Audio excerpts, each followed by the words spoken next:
Welcome to Pre-Market Analysis by Lakshmi Shri Investments and Securities Limited. Hello friends, welcome back to Lakshmi Shri Pre-Market Analysis video. 1st of October 2024.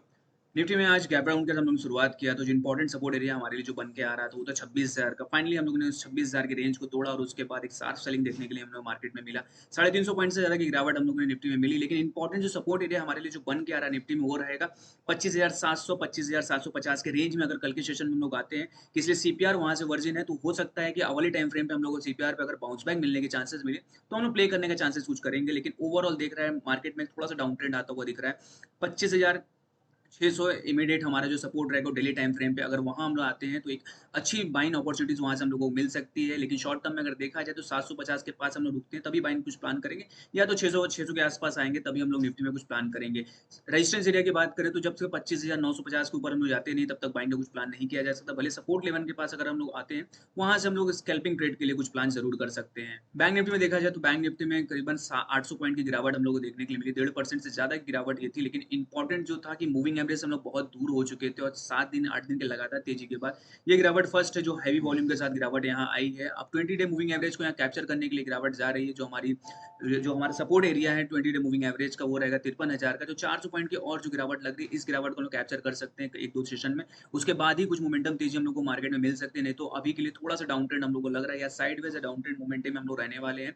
Bank Nifty में भी support area हमारे लिए 53,000 का होने वाला है जो major रहेगा, और इंपॉर्टेंट जो हमारे रेजिस्टेंस एरिया काम करके आएगा वो रहेगा 53,800 का। जब तक उसके ऊपर हम लोग नहीं निकलते बाइंग का कुछ प्लान नहीं करेंगे, वेट एंड वॉच करेंगे। अगर सपोर्ट लेवल के पास कुछ बाउंस बैक हम लोग को मिलता है या इनसाइड बार मिले या तो हैमर जैसे कैंडल कुछ मिलेगा तभी हम लोग कुछ बाइक प्लान करने का यहाँ कुछ प्लान करेंगे। फिर निफ्टी में फाइनली जो हमारे रेंज के आसपास हम लोग ट्रेड करते हुए दिख रहे थे कि 25,000 अगर हम लोग तोड़ते हैं तो सार सेलिंग देखने के लिए फिर निफ्टी में मिलेगी। सिमिलर वही हुआ, यहाँ से हम लोग को सेलिंग देखने के लिए 400 पॉइंट की गिरावट देखने के लिए मिली फिर निफ्टी में। बैंक निफ्टी के अगेंस्ट फिर निफ्टी थोड़ा सा ज्यादा गिरावट था, लेकिन बट देखा जाए तो सपोर्ट एरिया की हमारे बात करें तो सपोर्टिंग हमारे लिए जो जोन था फिर निफ्टी का 24,500 का रहेगा। यहाँ से 200 पॉइंट के और 150 पॉइंट की जो गिरावट लग रही है इस गिरावट को भी हम लोग कैप्चर कर सकते हैं। इसलिए मूविंग एवरेज हम लोग की दूरी बहुत ज्यादा हो चुकी थी। जब तक मूविंग एवरेज को हम लोग कैप्चर नहीं करते तो वापस हम लोग को तेजी नहीं मिल सकती। तो यहाँ मूविंग एवरेज को कैप्चर करने के लिए सिर्फ आते हुए हम दिख रहे हैं, जो कि साइडवेज मुनाफा वसूली थोड़ा सा मार्केट में लग रहा है। तो 24,500 के रेंज में अगर हम लोग निफ्टी में आते हैं तो बाउंस बैक यहाँ से प्ले जरूर किया जा सकता है।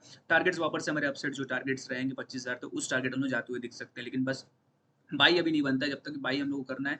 रेंज जो हमारा आज का हाई रहेगा अगर उसके ऊपर हम लोग जाते हैं तो बाइंग का कुछ प्लान करेंगे, नहीं तो ओवरऑल सपोर्ट रेंज से तक हम लोग वेट एंड वॉच करेंगे। अगर वहां आते हैं रिवर्सल कुछ मिलता है तभी हम लोग कुछ प्लान करेंगे, वरना ओवरऑल लग रहा है कि 150 पॉइंट की और जो गिरावट है फिर निफ्टी में ये गिरावट आ सकती है। फिर निफ्टी में मिड कैप में हमारा जो तेजी था 13,300 के ऊपर टिकने वाला था, हम लोग वहां तक जा चुके थे, लेकिन 13,400 का हाई बनाने के बाद वहां से सेलिंग देखने को मिली। बैंक निफ्टी गिरावट के साथ फिर निफ्टी में थोड़ा सा इफेक्ट आता हुआ दिखा, लेकिन जब तक 13,100 के ऊपर हम लोग टिके हुए हैं तब तक मिड कैप में बाइंग ही पोजीशन हमारी रहेगी। टारगेट्स अभी भी हमारे अपसाइड जो मिड कैप में ओपन है वो 13,500 13,750 तक के जो टारगेट लग रहे हैं इस टारगेट को हम जाते हुए दिख सकते हैं। नीचे में हमारा सपोर्टिंग एरिया अभी भी हमारे जो बन के आ रहा है वो रहेगा 13,100 का। जब तक उसके नीचे हम नहीं जाते तब तक हम डाउन ट्रेंड नहीं लग रहा है, लेकिन मार्केट में यहाँ से बाउंस बैक अगर हम प्ले करना है 13,350 जो इमीडिएट हमारा जो सपोर्ट रहेगा आज का हाई रहेगा, उसको अगर हम निकालते हैं तो यहाँ से बाउंस बैक की पॉसिबिलिटी ज्यादा रहेगी। टारगेट्स हमारे जो ऑफसाइड रहेंगे 13,550 और 13,750 तक के टारगेट है इस टारगेट को अचीव करने के लिए। Open instant demat and trading account with eKYC. Visit kyc.lakshmishri.com. Stock to watch की सीरीज जो स्टॉक आपके वॉच लिस्ट में होना चाहिए वो है आईओसी का। आईओसी अगर देखेंगे पूरा का पूरा बॉक्स के अंदर ट्रेड करता हुआ दिख रहा था और हैवी हिट वॉल्यूम के साथ हम लोगों ने